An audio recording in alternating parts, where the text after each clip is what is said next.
তুমি তো বললে একটা রেখে দেবে। রেখে তো দেবো। জানো তোমার ভিডিওটা বাবা তাড়াতাড়ি করে দিচ্ছে, মানে তুমি তুমি তালটা চাচ্ছ আর এটা আছে তো এই করছে থামে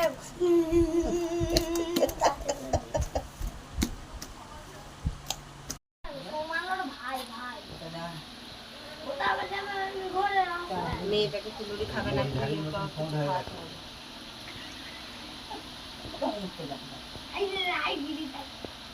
আবার মাছে এই চাপ পড়ে যাবে তুমি।